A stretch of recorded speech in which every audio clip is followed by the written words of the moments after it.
大家好，近日呢，有关于肖战效应这个新词，据说在日本盛传。具体主要是因为肖战带动的一家重庆小面，在11期间，此处变成了新的打卡地，网友纷纷到此排队吃饭，还点个肖战同款套餐。据说呢，一日之内便售出1000多碗，而这件事情也被重庆本地媒体广泛报道，就连远在日本的权威媒体日本公信榜也进行了报道。日本公信榜在肖战生日当天报道光点销售上百万张的事情，现在再度报道肖战同款重庆小面，5天内呢连续报道2次，看来肖战很是获日本媒体的青睐。当然，不光是这一件喜事，还有就是肖战生日当天工作室发布写真当中，其中有一张肖战佩戴饰品的照片。蓝色牛仔裤搭配白色 T 恤的这组写真当中，我们看到了肖战挂在胸前的饰品，银白色的羽翼舒展，十字造型旋转，很是好看。据说肖战所佩戴的饰品名字叫做自由之翼。默克雷德的官方主动发微博祝肖战生日快乐，并配文陌上人如玉公子世无双，祝29岁的你少年如风，自由前行，以爱为翼，无惧风雨。既是少年，感谢战战对视频的喜欢，也希望肖战保持炽热，坚持下去。或许前路未必是光明坦荡，但也一定充满无限可能。热爱可抵岁月漫长。最后来一句，肖战真帅，有钱哥哥好帅啊。说到肖战呢，相信大家都很熟悉，作为国内男子偶像组合 X9 少年团的一员，不仅颜值出众，而且唱跳俱佳。2019年一部《陈情令》让肖战大红大紫，圈粉无数。就在人红的时候，是非也跟着来，对肖战演技的质疑也是层出不穷。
歌声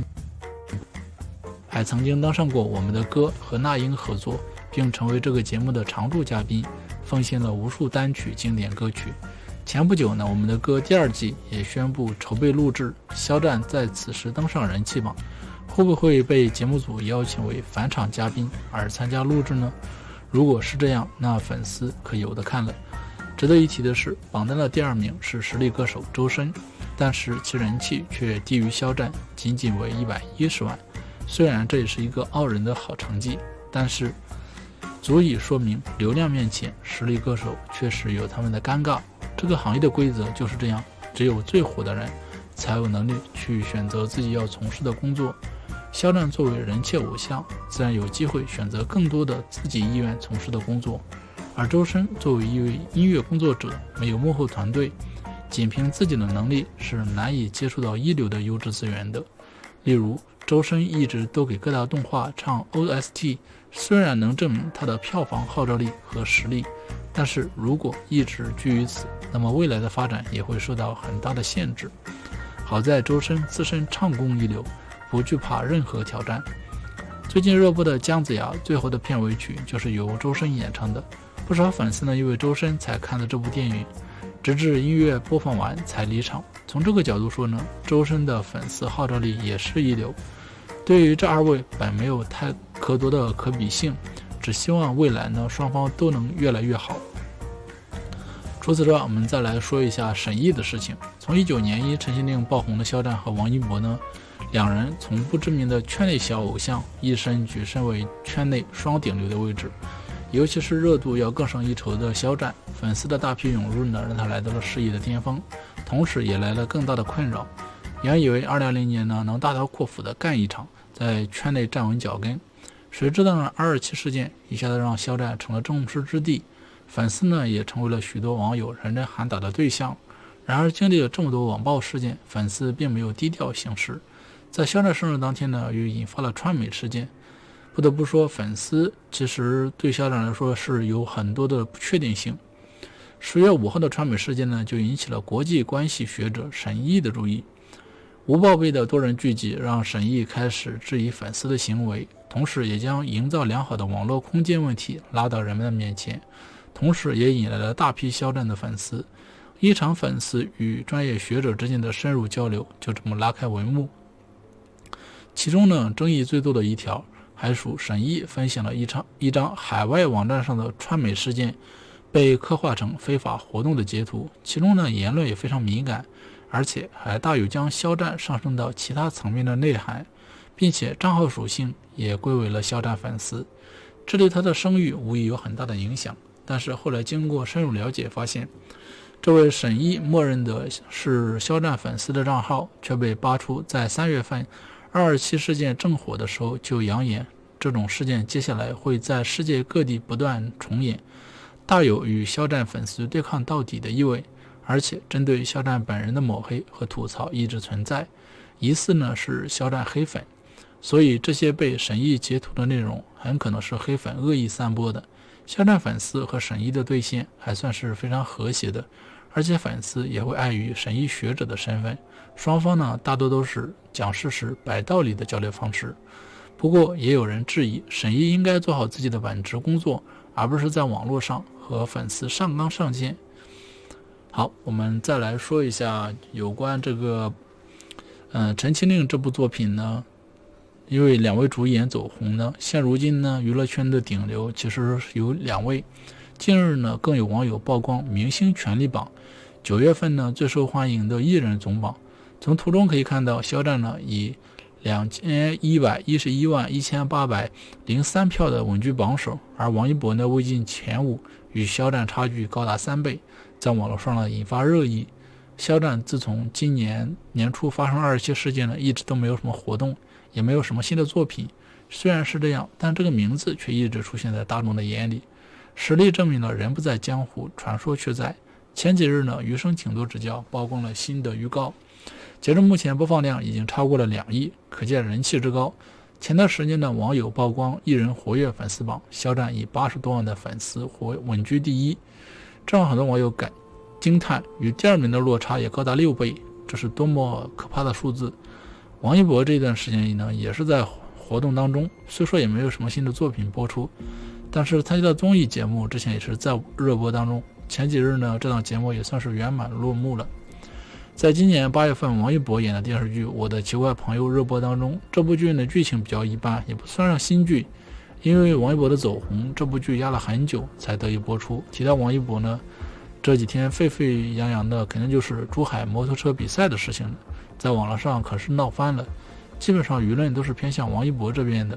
虽说这2位呢都是因为同一部戏走红，但是在人气方面呢，其实我感觉就是在伯仲之间吧，也没有说谁完完全全能好像压过谁的样子，但是感觉就是伯仲之间吧。好，我们再来看一下肖战4段广告大片上线，工作室呢已经提前预告了。其实怎么说呢，肖战工作室的时间就是百威啤酒嘛，一口气就是肖战之前代言的品牌之一百威啤酒，肖战代言了百威POS类光影与光线的交错，熟悉的红黑系服加上红色背景，正是应了那句百威要你红，这是百威的一贯拍摄风格。在肖战的众多代言造型当中呢，百威的造型是独特的 A。 此次的4段广告呢，大片依旧是要你红的特色，代言人肖战的红灰色西装与 POS 的这种红相得益彰。而且关于这4段广告大片的名字，百威也结合的主题给了出来，有破丝、天生就要、破碎的辽火时光，摩登是什么？代言人告诉你，代言人和酒我都有，特别是代言人和酒我都有这段广告，从品牌的文案中感受到它的嚣张。文字之后的一个邪魅的一笑表情，又拽又酷，这是欺负粉丝们没有代言人吧？其实关于这段新鲜出炉的4段广告大片呢，之前工作室其实早已经给出了预告，在肖战工作室1周年记忆胶片视频后半段就曾出现过百威的红黑西装。依然记得初见时，这剪短片中有关光影的捕捉让人惊叹，特别是肖战伸手接光的那一幕，斑驳的星光因为他而来，这是撒下光点之后的对他的馈赠。关于这4段广告中拍摄时间，工作室的记忆胶片中也给出了，在2020年7月至9月之间。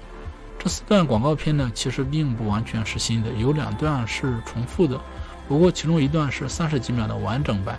还有1段之前是百威啤酒官博早就发出过了，只不过被忽略了。10月5日呢，肖战生日时，百威啤酒卡点 22.05 为肖战送生日祝福，当时粉丝们还在调侃百威不愧是百威，夜晚才来符合他的气质。当时百威就发布了百威天生就要的广告大片，并祝福肖战，愿每一个怀抱赤诚之心的你可以永葆初心，做最真实最闪耀的自己。好，今天针对肖战的话视频就到这里，非常感谢大家的收看。如果大家喜欢我的视频，欢迎关注我的频道，点赞、分享、转发。我们下期再见，拜了个拜。